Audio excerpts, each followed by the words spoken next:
Super Saravana stores.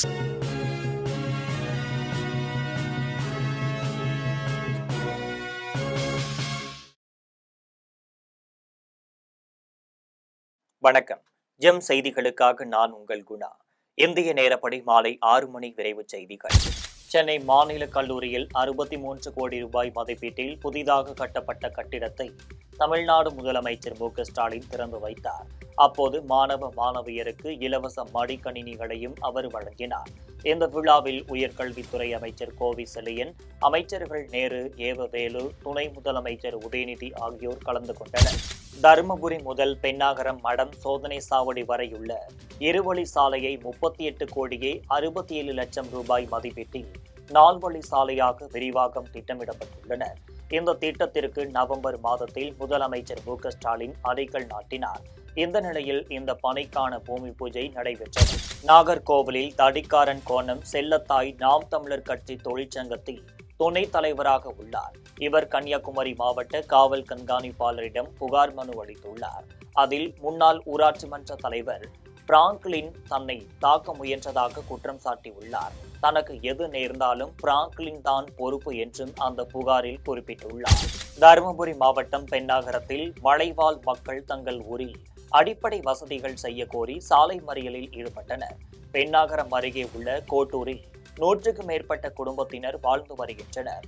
இந்த ஊர் மக்கள் சாலை, குடிநீர் உள்ளிட்ட அடிப்படை வசதிகளை செய்ய கோரி சாலை மறியல் போராட்டத்தில் ஈடுபட்டனர். புதுக்கோட்டை மாவட்டம் திருவப்பூர் முத்துமாரியம்மன் கோவில் திருவிழாவையொட்டி மார்ச் 9ஆம் நாள் தேரோட்டம் நடைபெறுகிறது. இதையொட்டி புதுக்கோட்டை மாவட்டத்தில் உள்ள பள்ளிகளுக்கு அன்று உள்ளூர் விடுமுறை விடப்படுவதாக மாவட்ட ஆட்சியர் அருணா அறிவித்துள்ளார். கரூர் மாவட்ட ஆட்சியர் அலுவலகம் முன் வருவாய்த்துறை அலுவலர்கள் 8வது நாளாக தொடர் காத்திருப்பு போராட்டத்தில் ஈடுபட்டனர்.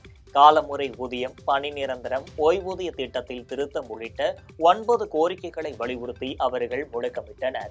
இதில் மாவட்ட ஒருங்கிணைப்பாளர்கள் மோகன்ராஜ், முருகேசன், தங்கவேல், நாகமணிகண்டன், சக்திவேல் ஆகியோர் கலந்து கொண்டனர். தேனி மாவட்டம் பெரியகுளம் அம்பேத்கர் நகரில் நகராட்சி நிர்வாகம் கழிவுநீர் வாய்க்கால்களை முறையாக பராமரிக்காததால் நோய் பரவும் அபாயம் ஏற்பட்டுள்ளதாக பொதுமக்கள் குற்றம் சாட்டினர். எனவே வாய்க்காலை சீரமைத்து கழிவுநீர் தேங்காமல் செல்ல நடவடிக்கை எடுக்க வேண்டும் என கோரிக்கை விடுத்துள்ளனர். கடலூர் மாவட்டம் பண்ருட்டி அடுத்த கோட்டாலம்பாக்கத்தில் பகுதி நேர நியாய விலை கடை திறக்க மாவட்ட ஆட்சியர் உத்தரவிட்டார். இதற்கான திறப்பு விழாவில் ஆத்மா குழு தலைவரும் மாநில செயற்குழு உறுப்பினருமான வெங்கட்ராமன் கலந்து கொண்டார். அப்போது புதிய நியாய விலை கடையை ஒரு பெண் திறந்து வைத்தார். இந்த நிகழ்ச்சியில் வட்டார வளர்ச்சி அலுவலர், கூட்டுறவுத்துறை, வருவாய்த்துறை அதிகாரிகள், பொதுமக்கள் கலந்து கொண்டனர். இதில் அப்பகுதியில் பணியாற்றும் தூய்மை காவலர் பெண்களுக்கு முதலில் பொருட்களை வழங்கினர். தருமபுரி மாவட்டம் பென்னாகரம் அடுத்த ஒகேனக்கல் காவிரி ஆற்றில் தண்ணீர் வரத்து நேற்று நொடிக்கு 1500 கன அடியாக இருந்தது. இன்று நீர்வரத்து நொடிக்கு 2500 கன அடியாக அதிகரித்துள்ளது. இதனால் ஒகேனக்கல் காவிரி ஆற்றில் குளிப்பதற்காக சுற்றுலா பயணிகள் வருகை அதிகரித்துள்ளது. திருவள்ளூர் மாவட்டம் பொன்னேரியில் குடியிருக்கும் ராஜஸ்தானியர்கள் ஒன்று சேர்ந்து ஹோலி கொண்டாடினர். சிறுவர்கள் முதல் பெரியவர்கள் வரை ஒருவருக்கொருவர் முகத்தில் வண்ணப் பொடிகளை தூவி கொண்டாடினர். இதில் பொன்னேரி சுற்றுவட்டாரத்தைச் சேர்ந்த ராஜஸ்தானியர்கள் 500க்கும் மேற்பட்டோர் கலந்து கொண்டு தங்கள் அன்பை பரிமாறிக்கொண்டனர். சென்னை உள்ளக்கரத்தில் அருண்குமாருக்கு சொந்தமான திருமணத்திற்கு அலங்காரம் செய்யும் பொருட்கள் வைக்கும் கிடங்கில் மின்கசிவு ஏற்பட்டு தீப்பிடித்தது. தகவல் அறிந்து விரைந்து வந்த தீயணைப்பு படையினர் தண்ணியை பீச்சி அடித்தனர். அதற்குள் அந்த கிடங்கில் இருந்த பொருட்கள் முழுவதுமாக எரிந்து சாம்பலாகிவிட்டனர். இதில் மொத்தம் 40 லட்சம் ரூபாய் இழப்பு ஏற்பட்டுள்ளதாக கூறப்படுகிறது. நாட்டின் வட மாநிலங்களில் உள்ள மக்கள் இன்று மகிழ்ச்சியுடன் ஹோலி கொண்டாடி வருகின்றனர். மத்திய பிரதேச தலைநகர் போபாலில் மத்திய வேளாண் துறை அமைச்சர் சிவராஜ் சிங் சௌகான் தனது வீட்டில் குடியிருந்தோர் மீது வண்ணப் பொடிகளை பூசி ஹோலி கொண்டாடினர். இந்த விழாவில் அரசு அதிகாரிகளும் பாஜகவினரும் கலந்து கொண்டனர். டெல்லி, ஹரியானா, உத்தரப்பிரதேச மாநிலங்களில் வாழும் மக்கள் இன்று ஹோலி கொண்டாடி வருகின்றனர். டெல்லியில் ஆம் ஆத்மி தலைவர் மணீஷ் சிசோடியாவின் இல்லத்தில் நடைபெற்ற விழாவில் முன்னாள் முதலமைச்சர் அரவிந்த் கெஜ்ரிவால், ஆதிசி, சஞ்சய் சிங் உள்ளிட்டோர் கலந்து கொண்டனர். அவர்கள் வண்ணப் பொடிகளை ஒருவர் மீது ஒருவர் பூசி ஹோலியை சிறப்பாக கொண்டாடினர்.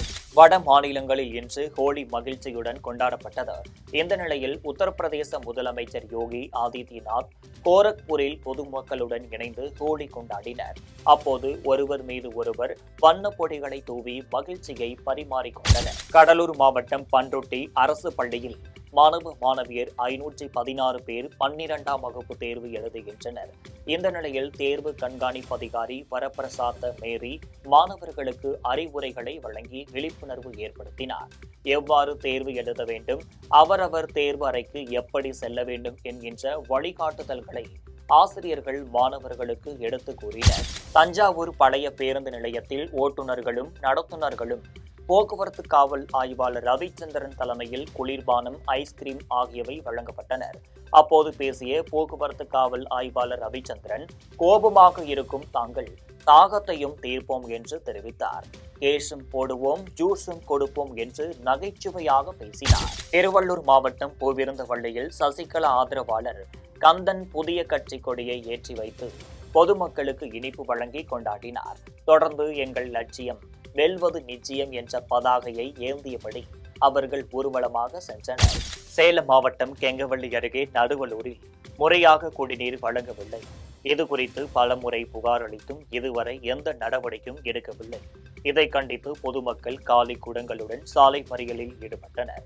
தகவல் அறிந்து வந்த கெங்கவள்ளி காவல்துறையினர் பேச்சு நடத்தியதை ஏற்று பெண்கள் போராட்டத்தை கைவிட்டு அங்கிருந்து கலைந்து சென்றனர்.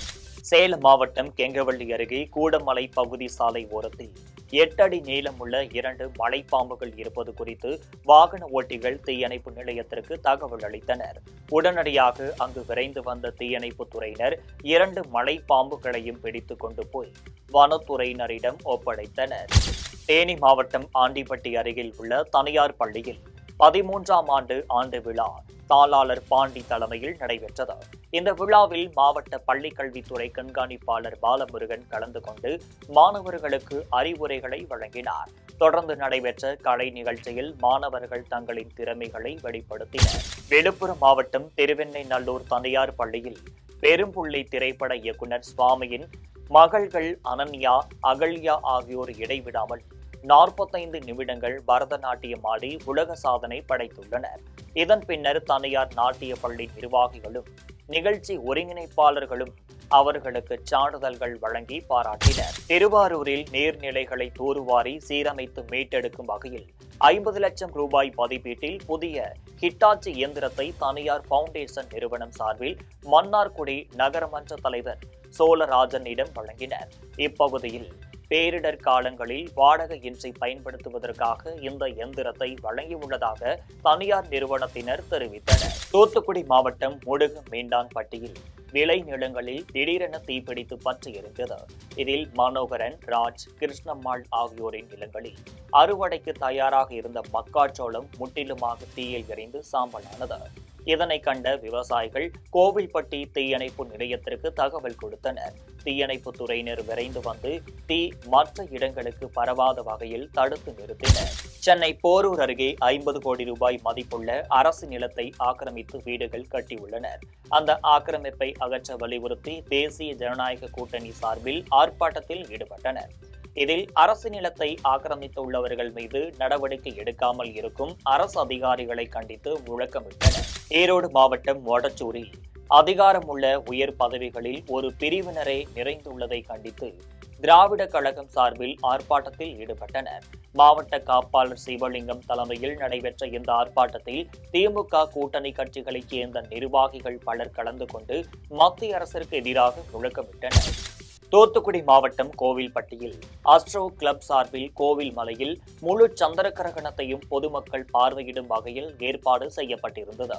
இதில் தொலைநோக்கியில் வானில் நடந்த முழு சந்திர கிரகணத்தையும் பொதுமக்கள் கண்டு வியந்தனர். இந்த நிகழ்வில் தூத்துக்குடி மாவட்ட அஸ்ட்ரோ கிளப் செயலாளர் முத்துமுருகன் தலைமை வகித்தார். இதையடுத்து திருநெல்வேலி மண்டல ஒருங்கிணைப்பாளர் முத்துசாமி சந்திர கிரகணம் குறித்து விளக்கம் அளித்தார். கேரள மாநிலம் திருவனந்தபுரம் காட்டாக்கடையில் இளம்பெண் தனது குழந்தையுடன் இருசக்கர வாகனத்தில் சாலையை கடக்க முயன்றார். அப்போது அந்த வழியாக அதிவேகமாக வந்த ஆட்டோ இளம்பெண்ணை இடித்துவிட்டு கடைக்குள் புகுந்தது. இந்த விபத்தில் இருசக்கர வாகனத்தில் வந்த இளம்பெண்ணும் அவர் குழந்தையும் படுகாயமடைந்தனர். இதையடுத்து அப்பகுதியினர் அவர்களை மீட்டு காட்டாக்கடை அரசு மருத்துவமனையில் சிகிச்சைக்காக அனுமதித்தனர். விழுப்புரத்தில் வாழும் வட மாநிலத்தைச் சேர்ந்தவர்கள் வண்ணப்பொடிகளை ஒருவர் மீது ஒருவர் பூசியும் நடனமாடியும் ஹோலி பண்டிகையை கொண்டாடினர். இந்த நிகழ்வில் விழுப்புரம் சட்டமன்ற உறுப்பினர் லட்சுமணன் கலந்து கொண்டு வாழ்த்துக்களை தெரிவித்தார். இந்நிகழ்ச்சியில் ஒரு வயதுக்குட்பட்ட குழந்தையை தாய் மாமன் மடியில் உட்கார வைத்து மூங்கிலால் தட்டி வண்ணம் பூசியும் பூஜை செய்தும் வழிபட்டார். வேலூர் மாவட்டம் கொடியாத்தத்தில் உள்ள காவல் நிலையங்களில் 18 வழக்குகளில் பறிமுதல் செய்யப்பட்ட 2000 கிலோ குட்கா போதைப் பொருட்களை பேரணாம்பட்டில் உள்ள மலைப்பகுதியில் காவல்துறையினர் தீயிட்டு அளித்தனர். இதற்காக மாவட்ட காவல் கண்காணிப்பாளர் சிவராமன் தலைமையில் 50க்கும் மேற்பட்ட காவல்துறையினர் மலைப்பகுதியில் குவிந்ததால் அந்த பகுதியில் பெரும் பரபரப்பான சூழல் ஏற்பட்டது. விழுப்புரத்தில் திருச்சி சென்னை தேசிய நெடுஞ்சாலையில் வருவாய்த்துறை சங்கங்களின் கூட்டமைப்பினர் மறியல் போராட்டத்தில் ஈடுபட்டனர். இதில் சிறப்பு பணி பாதுகாப்பு சட்டத்தை உடனே இயற்ற வேண்டும் என்பது உள்ளிட்ட 9 கோரிக்கைகளை வலியுறுத்தி அரசிற்கு எதிராக முழக்கமிட்டனர். தொடர்ந்து சாலை மறியலில் ஈடுபட்டவர்களை காவல்துறையினர் கைது செய்தனர். புதுக்கோட்டை சாந்தநாதர் சுவாமி கோவிலில் மாசி மக திருவிழாவையொட்டி சுவாமிக்கு சிறப்பு அபிஷேக ஆராதனைகள் நடைபெற்றது. தொடர்ந்து மின் விளக்குகள் அலங்காரம் செய்யப்பட்ட தெப்பத்தில் சுவாமியை வைத்து தெப்ப திருவிழா நடைபெற்றது. ஏராளமான பக்தர்கள் தெப்ப திருவிழாவை கண்டு வழிபட்டு சென்றனர். தென்காசி மாவட்டம் தோரணமலையில் உள்ள முருகன் கோவிலில் மாசி மாத பௌர்ணமி நாளில் பக்தர்கள் மலை வலம் வந்து வழிபட்டனர். தொடர்ந்து நடைபெற்ற சிறப்பு கூட்டு வழிபாட்டில் வளைகுடா நாடுகளில் மூண்டுள்ள போர் முடிவுக்கு வந்து அமைதி திரும்ப வேண்டிக் கொண்டனர். இவ்விழாவிற்கான ஏற்பாடுகளை கோவில் பரம்பரை அறங்காவலர் செண்பகராமனும் ஊழியர்களும் செய்திருந்தனர். ஈரான் மீது இஸ்ரேலும் அமெரிக்காவும் தாக்குதல் நடத்தியதை கண்டித்து தமிழ்நாட்டின் பல்வேறு நகரங்களில் ஆர்ப்பாட்டம் நடைபெற்றுள்ளதை சிறிய தொகுப்புகளாக காணலாம். ஈரான் மீது தாக்குதல் நடத்திய இஸ்ரேலை கண்டித்து கடலூர் மாவட்டம் சிதம்பரத்தில் அனைத்து ஜமாத் கூட்டமைப்பு சார்பில் மெழுகுவர்த்தி விளக்கேந்தி ஆர்ப்பாட்டம் நடைபெற்றது. இந்த ஆர்ப்பாட்டத்தில் மார்க்சிஸ்ட் கம்யூனிஸ்ட் கட்சி மூத்த தலைவர் மூசா, இந்திய கம்யூனிஸ்ட் கட்சி மாவட்ட குழு உறுப்பினர் சேகர், நகர செயலாளர் தமின்முன் அன்சாரி, ஜமாத் நிர்வாகிகள் ஜாகிர் ஹுசைன், சாகுல் உள்ளிட்ட ஏராளமான இஸ்லாமியர்கள் கலந்து கொண்டு கண்டனம் முழக்கமிட்டனர். ஈரான் மீது இஸ்ரேலும் அமெரிக்காவும் தாக்குதல் நடத்தியதை கண்டித்து திருவண்ணாமலை மாவட்டம் வந்தவாசியில் மார்க்சிஸ்ட் கம்யூனிஸ்ட் கட்சியின் வட்ட செயலாளர் அப்துல் காதர் தலைமையில் ஆர்ப்பாட்டம் நடைபெற்றது. இதில் இந்திய கம்யூனிஸ்ட் கட்சி, மனிதநேய மக்கள் கட்சி, விடுதலை சிறுத்தைகள் கட்சி ஆகிய கட்சிகளைச் சேர்ந்தவர்கள் இணைந்து கண்டன முழக்கங்களை எழுப்பினர். ஈரான் மீது இஸ்ரேலும் அமெரிக்காவும் தாக்குதல் நடத்தியதை கண்டித்து திண்டுக்கல்லில் கம்யூனிஸ்ட் கட்சியின் மாவட்ட செயலாளர் பிரபாகரன் தலைமையில் ஆர்ப்பாட்டம் நடைபெற்றது. இந்த ஆர்ப்பாட்டத்தில் நாடாளுமன்ற உறுப்பினர் சச்சினானந்தம் பங்கேற்று உரையாற்றினார். இதில் சிபிஐ, சிபிஐஎம், பிசிக உள்ளிட்ட கட்சிகளின் பிரதிநிதிகள் கலந்து கொண்டு கண்டன முழக்கமிட்டனர். கள்ளக்குறிச்சி மாவட்டம் சங்கராபுரத்தில் ஈரான் மீதான போரை நிறுத்த கோரி காங்கிரஸ் கட்சியின் சார்பில் ஆர்ப்பாட்டமும் பேரணியும் நடைபெற்றது. மாவட்ட காங்கிரஸ் கமிட்டியின் தலைவர் இதயதுல்லா தலைமையில் நடைபெற்ற இந்த பேரணியில் இஸ்ரேலை கண்டிக்காத மத்திய அரசிற்கு எதிராக முழக்கமிட்டனர். இத்துடன் ஜெம் செய்திகள் நிறைவடைகின்றன. மீண்டும் ஜெம் செய்திகள் இரவு 8:30 மணிக்கு உடனுக்குடன் செய்திகளை காண gemlive.tv என்ற இணையதளத்தில் இணைந்திருங்கள். நன்றி, வணக்கம்.